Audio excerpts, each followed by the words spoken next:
Hello, everyone, and welcome to our first SHIP live event of 2024. I am going to introduce you to the amazing Natasha Walstra in just a second, but I just wanted to take a moment and say Happy New Year. SHIP was on a break for a couple of weeks while we were spending time with our families and refocusing on our 2024 to-do list. So thank you, Natasha, so much for being here. And Natasha, everyone, is going to be talking about relationships, which is one of our 6 foundational ships, which we have relationship, mentorship, sponsorship, fellowship, leadership, and allyship. And I am your captain of the ship today, Kristen Spencer, and we are joined by the amazing, the effervescent, the super knowledgeable Natasha Walstra. Natasha, how are you doing today? I'm doing great. That was an amazing welcome. Thank you. You are very welcome. I'm going to try to refresh LinkedIn. It's being weird. Okay, there we go. Just because the StreamYard comments do not come in from LinkedIn most of the time. Okay, it worked. It didn't make a bunch of noise. That was a win for me privately and apparently now publicly. So yeah, thank you so much for being here. I'm really excited because today we're going to talk about your journey into being an accidental social seller, right? Is that what we're talking about? More or less, yeah. It's too funny. Yeah. Yep. Okay, so let me preface by saying that I have recently hired Natasha to help me with all of my LinkedIn amazingness because she's so good at what she does. And I knew she was the one that I needed to trust. And now I'm getting like 3 to 10 messages a day from people who want to sell me what you do. And I'm like, no, go away, please. Go away. What's crazy too is I'm getting those people reaching out to me as well. I'm like, have you seen my profile? This is exactly what I do. Like, what are you guys doing, guys? It's like, yeah, they don't understand at all. So if we are going to dive in, so before we even started, Natasha and I were talking about her LinkedIn post from today, and I think why don't we talk about that a little bit and kind of segue into how you got into this once, because I think it's a good example of your expertise. Just even in the 5 minutes we were talking about, I'm like, this is her. This is what she does, 100%. So what was your post today on LinkedIn? Yeah, sure. So I did 10 lessons so far on my journey of starting my business 3 months ago. And I realized it was 2 days ago I started working on it. And I have been so busy with everything. There's a lot of big changes in my life right now, including aside from starting a business in my personal life as well. And I realized the last few months of posting have really been primarily on trying to showcase my expertise and talking more value-driven content and educational versus anything personal. And I was like, what am I doing? Like, I am going through so much stuff right now. And people bond over shared experiences and shared struggles. And it's one of those things I need to be talking about that side of it as well. I just have been, bombarded with stuff that finally I sat down. I was like, okay, what have I learned in these last 3 months? And I went through and posted about that today. Yeah. And I saw earlier, I think it has like over 55 comments already on it. So if you're like, I don't know if I can get engagement, you should definitely talk to Natasha. But so let's backtrack a little bit. You mentioned that you have had quite a few personal and professional changes in the last few months. And one of the things that we love talking about on these SHIP lives is balancing personal life and your professional life and how they complement each other and how they grow you in both ways at once and when you need to put up boundaries. So what has your roller coaster ride looked like over the last few months? Sure. Like, where to begin? So I had intended on starting a business. I just didn't intend on starting it when I did. It was various things happened and stars aligned for me to just go for it and jump ship and actually do it. And so that was back in October. And from there, and actually before I even announced it, LinkedIn official, which that was in December, I had been having so many conversations and networking. I was speaking with you, speaking with other, people within my network, and had already had 10 clients before I even officially announced it, which just was very comforting because it was like, what have I done? That first 14th I had a minor panic attack of like, oh crap, I'm not getting a paycheck tomorrow, right? Like minor Yeah. panic attack. But so that's just been one part of it. And since then too, I'm engaged, and I made the decision to also move back home to California with my fiance. And so we're in the process right now of packing up the house here in South Carolina. And in 3 weeks, we are going to be out in California, which also, once we made that decision, we kind of thought maybe, March Q2, and all of a sudden it's like, nope, we're going tomorrow. Well, because how fast did your house sell? I couldn't believe this when you were telling me. Yeah. So once we decided to sell it, we got a photographer to come last Friday. Somebody drove up 2.5 hours to see it. And under 24 hours, we were under contract, and literally 30 minutes ago, due diligence, everything went through, and we're closing the 31st. Oh my gosh. Well, congratulations on the due diligence being over. I mean, is congratulations the right word? Yes. Yeah. I was stressed out because I'm like, we're in this like limbo state right now because we're neither here nor there. And I had to make some decisions of where we're going to stay in California before we get a place and then get flights. And I got my dog right behind me here, all these different things, my plants. Oh my gosh. The worst nightmare of a plant lover is moving because I have like 100 plants. Plant owners and lovers, and also amphibian owners and lovers, right? Yeah. That's rough. That's rough on those cold-blooded friends that we have. Yeah. So go ahead. Yeah. Yeah. Sorry. So what's been crazy about all this too is like realizing that I haven't done a personal post, and I mean personal as in like professionally personal too, like lessons learned. I haven't shared yet to the world that I'm engaged. Well, I guess I have now. But all these things that like on the Ship Show first. Yeah. And it's one of those things I like can't wait. I'm so excited about it. I need it to be just like perfect though. And so I haven't been able to like sit down and breathe and think about that side of stuff of like, what am I going to say about it? Because it's just so important. It's one of the biggest things that has happened in my life. I'm going to start crying thinking about it. I'm so excited. So I know, I'm so excited for you. I had because Natasha was like, I have some things going on. And I was like, I feel like she's going to tell me she's engaged. And so we got on the call and she's like, I'm engaged. I was like, oh my gosh, I knew it. Like, I was so excited. But then you're like, and I'm moving across the country. And I was like, oh no. Like the first thought I had was, we're going to be in different time zones. That was my literal first thought. Like, I'm so happy for you. But I was like, I'm sad for me because there goes one of my East Coast friends. That is too funny. Oh my gosh. Well, I'm actually so used to working East Coast and European time because of what I used to do when I was in California, that like when I'll be back in PST, I'll still be like basically East Coast. So you're good. Well, I'll think of you on the time zone that my mom is in, and that will help me because she's in California as well, just on the other, Southern California. Got it. Okay. So one of the things I want to point out is that like, if you hang out with Natasha and I, like we're basically best friends and we haven't known each other that long at all. And I just want to point to how relationships are your most valuable superpower. Like, how did you even realize that you could like make besties with someone in a day and then use that to promote businesses? Yeah, it's so amazing. And I have to be honest too, like I think I was sort of in the camp before COVID that it was hard to make genuine relationships virtually. I like, and obviously things have changed so much, but like like a handful of my closest friends, I've never actually met in real life yet, And so I think there's so much to say, especially when we're intentional about it. Like we don't just reach out when we need something. We've been checking in with each other. We've both been going through some struggles here or there, and you've just been somebody I can count on. And it's been I'm just so grateful for it. And Dan for introducing us, which I just was reminded of that yesterday. Dan Goodwin, shout out if you're there. Thank you, Dan. I know Dan is watching and I can see his little hearts floating up into the LinkedIn. Yeah. We're so thankful for you, Dan, for introducing us. Yes. So okay, so I know your story, but the people who are tuning in probably don't. Like, how did you realize like that you could take your unique brand of I don't care, but I care, and show up in LinkedIn in such an intentional way that it actually got your boss in the company you were working in to train him and everyone else on the staff in LinkedIn?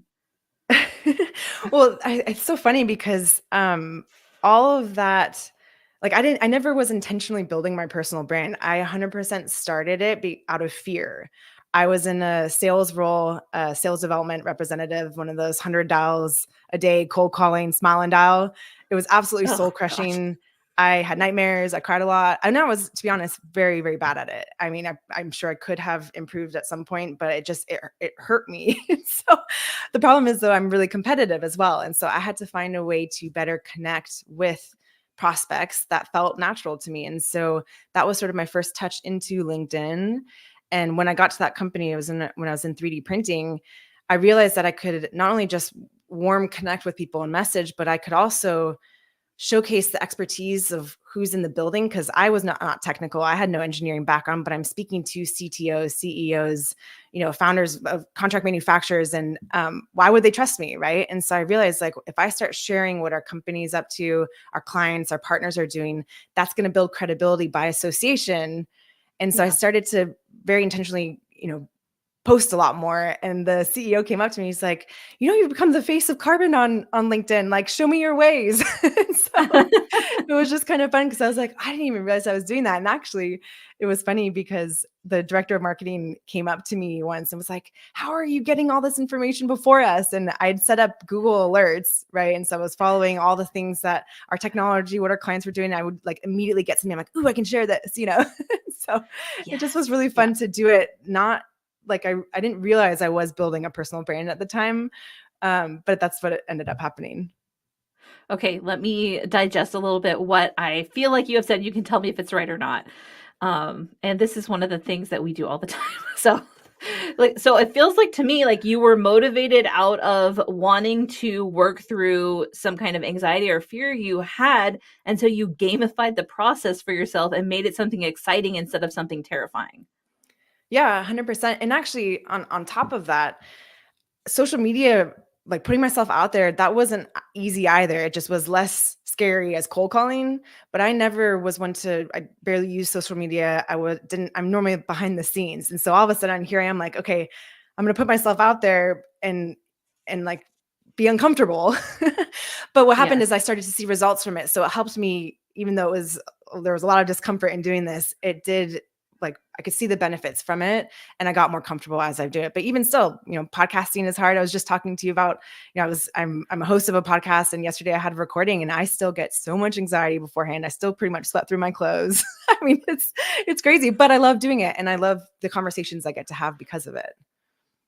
And I think that's something that I noticed about you almost right away was how you have this really high tolerance for being uncomfortable, even though like you're nervous, right? It's like courageous because the fear's there.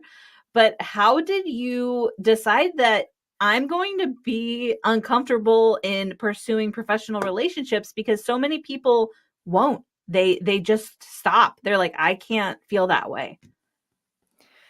I just have seen the benefits of it. Like, I've experienced it by friendships like I have with you. I mean, I would not be where I am today had I not started putting myself out there, and primarily on LinkedIn. And I'm sure it might work in other platforms as well. But, being intentional about the conversations I was having, and again, checking in with people, not just, there's no ulterior motive here. It's like building genuine relationships, and it goes both ways. Like, I think that's something that I've always cared about. I don't want to have just connections or followers. Like, I want to actually know the people I'm engaging with and talking to.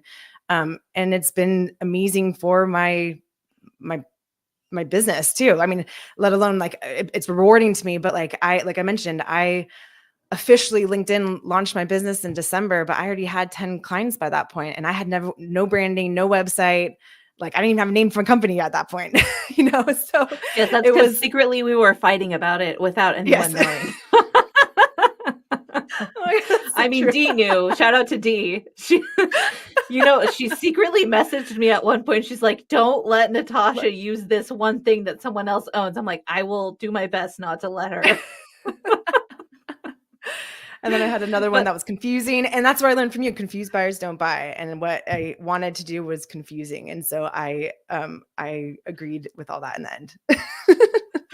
well, and now like I see your brand, it's so good. Like Even if I had nothing to do with it, I would just love it because it is so clearly you, and I really love that that's what you bring to the table, and that's what you've been teaching me to do, right? Is like stop censoring myself.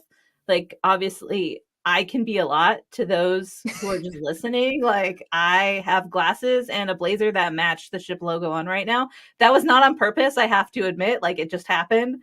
But yeah, neon pink and teal apparently go together in more ways than one.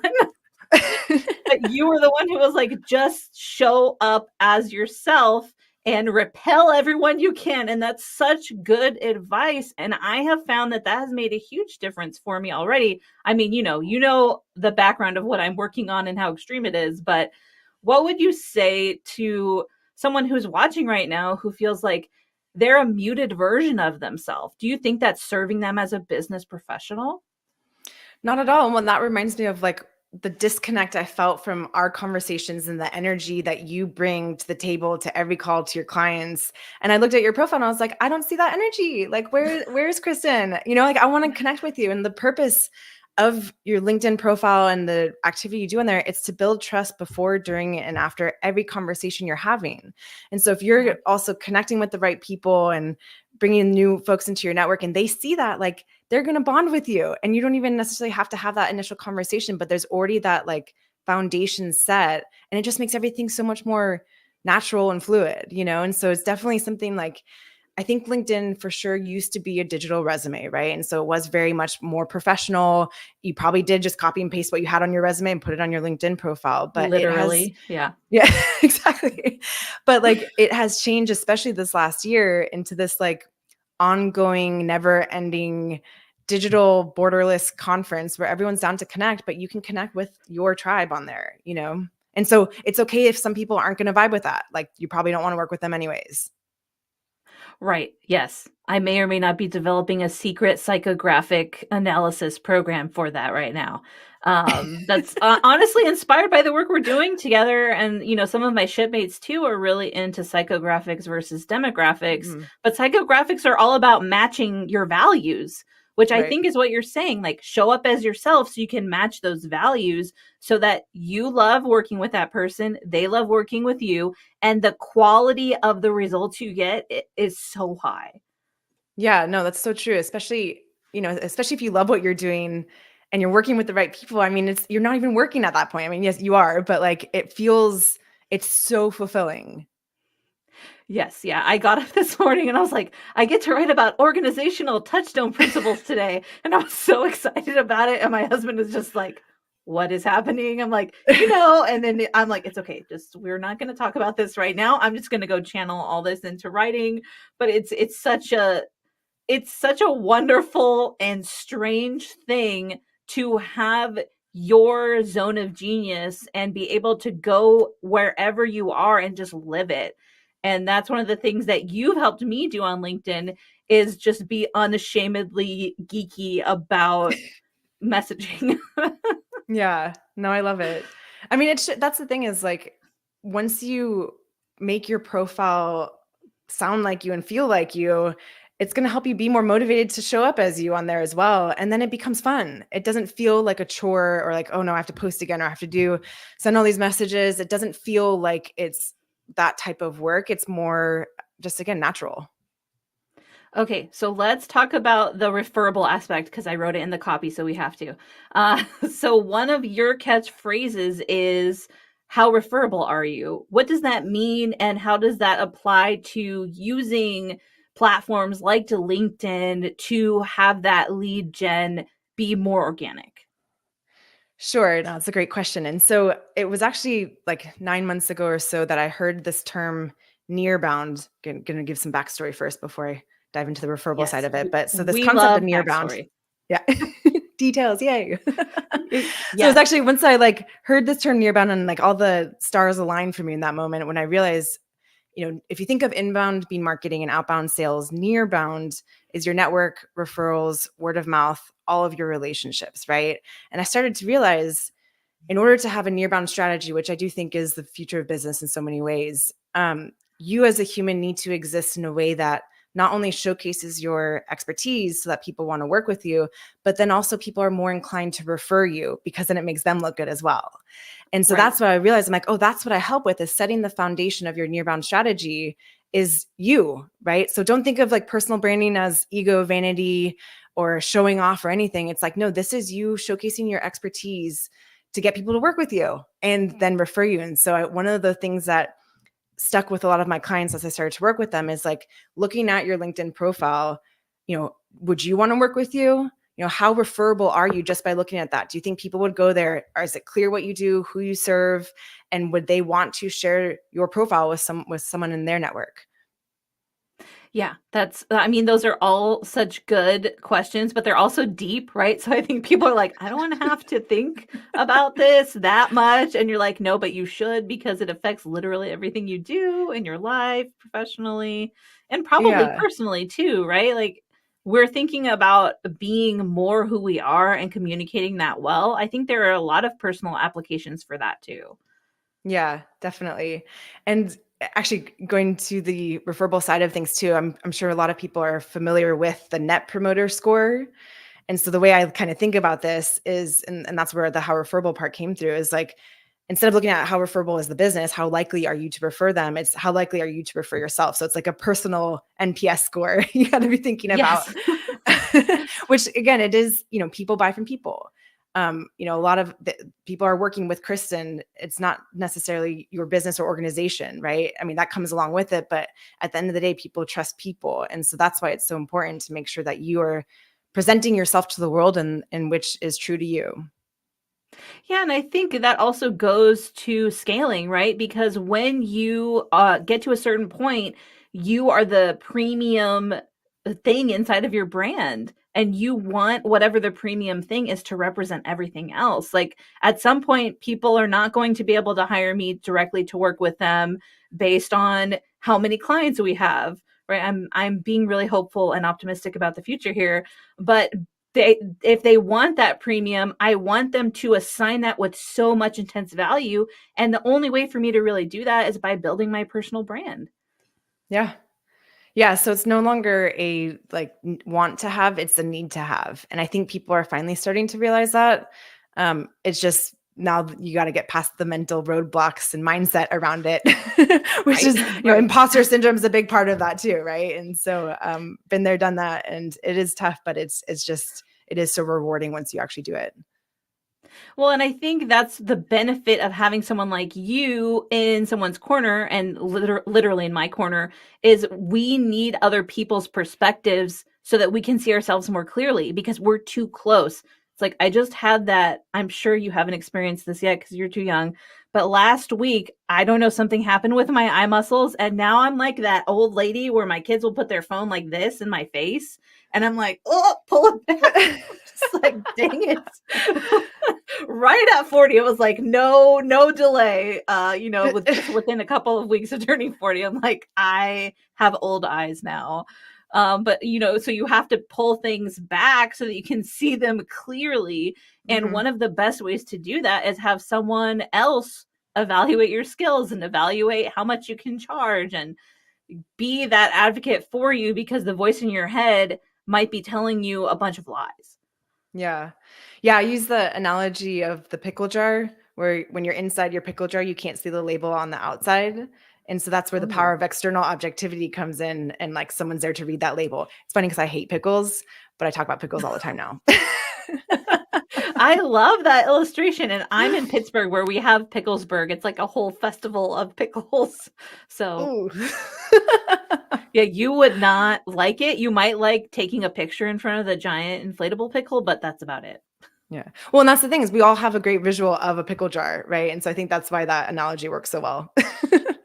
Right, because you're like if you're inside you can't read the label. That's Yep. 100% true, and when you're inside And we could even take it further, because what are pickles? They're pressurized to preserve, and we get in that state in our business where we feel like we're under such pressure that no one can even get to us. Like the vacuum seal is on the lid, it's going to be hard to open, but we need that outside perspective, not just to Mhm. help us see who we are, but to give us opportunities to practice our expertise. We can't live inside of a vacuum professionally or personally. What do you think? Yeah. No, totally agree, and that's why I have to come up with a better name of, like, what my program actually is, but it's training, accountability, and thought partnership, and that thought partnership side of it, a lot of it's business development, social selling, and such, but a lot of it is that mindset, communication, understanding those mental roadblocks that I was talking about, imposter Yes. syndrome, right? That's a big part of what, I work through with my clients. Yeah, I really like the concept regarding this that Dr. Benjamin Hardy teaches, which is your future self. And how does Mm, your future self look at your right now self with so much grace and compassion and understanding that you're learning. You're going to be that person eventually, but right now you're in a state of continual change, and that means you're going to continually mess up, and that's fine. That's part of the process. yeah, and that's one of my lessons too. It's you can't wait for perfection, right? Like, you'll be learning things, and it's you just have to start kind of doing it and trust that things will, like, you can pivot, you can work through it all, but, like, you can't just wait for that perfection, right? Because it'll never happen then. Right. It's like the movable object. You can always steer it in a direction, but if it's not moving, it's not going to magically start moving. There's a really Yeah. eloquent physics explanation there that there's no way I'm going to get. So I'll leave that to someone else to do that. I can hear, like, the I'm like, no, I can't. I'm not. I am Not for your head. a language person, and I had to. That's part of my story, actually, is I had to make a friend in each one of my science or math classes who I knew would be okay explaining the concepts to me in story form after class, or else I would have failed all those classes. So Wow, for yeah. physics, that's what I did. I had someone who would be like, after the class, sit with me, explain it in words that I could understand, and then I would apply those words to the mathematical framework, and that's how I had to learn. That's incredible, and that just goes to show too, though, like, how different we all learn information and the importance of trying to explain things in various ways, especially as a teacher, of course, but, like, I physics was ruined for me because I had a teacher who couldn't teach it in a way that I understood, and so I failed, like, I was so bad at it. So but it probably I'm like, I don't know, I probably could have figured it out if it was just expressed in a different way. Right. You needed a translation friend or an Yeah. interpretation friend, right? Because translation is writing. One of my best, both of my best friends are interpreters and translators. So they get a little, they're like, you better get that right. I'm like, okay, out of my love for you, I'll make that qualification.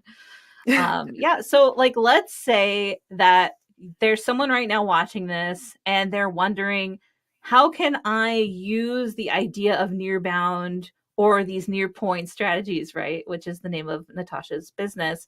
How can I use these to be more of myself and work with people that I actually love working with?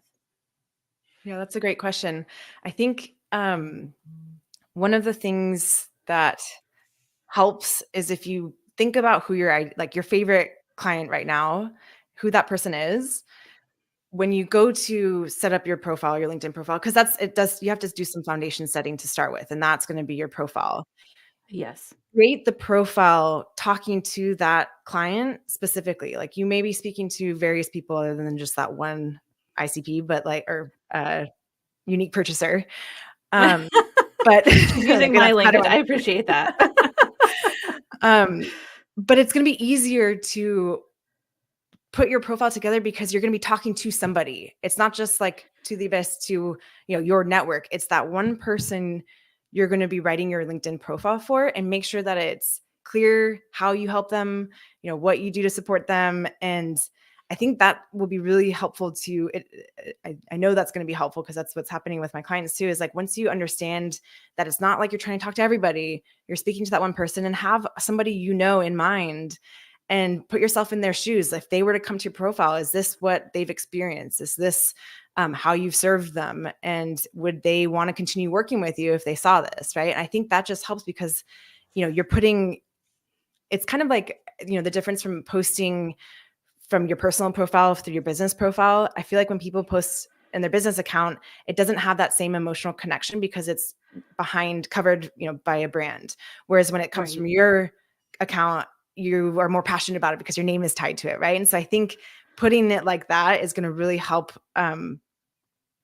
show your personality and show up as yourself in your profile. Yeah, I love that. All right. Well, how can people best get in contact with you? I already know the answer, but I'll let you say it. LinkedIn. That would be the best. Yeah, you can find me as Natasha Walstra. And my company is all Nearpoint Strategies, but LinkedIn is definitely the best way to connect with me.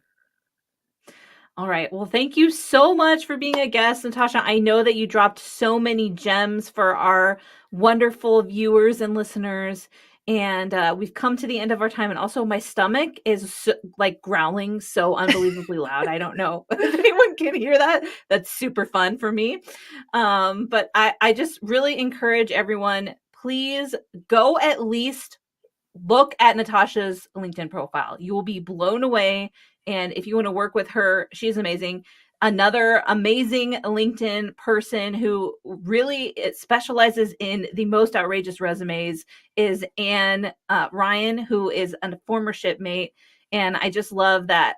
I was talking to Anne about having you on today, and she was so excited. And I love how we're all professional friends, and some of the things that we do overlap, but we're just supporting each other as women as we try to redefine some of the things that are maybe not so women friendly in the professional world. So thank you so much for coming on. And for all of our wonderful viewers, I want to let you know, like we do every single time, that I hope you have a ship shape day. We will talk again real soon. Bye. Bye.